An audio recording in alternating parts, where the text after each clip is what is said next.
සසල වුණත් මගේ සිතුවිලි ඔබ ළඟ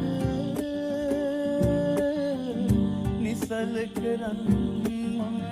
ඉන්නම් සෑමදින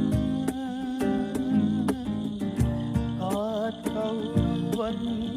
නොමැති මාහට ඔබත් අනිමිව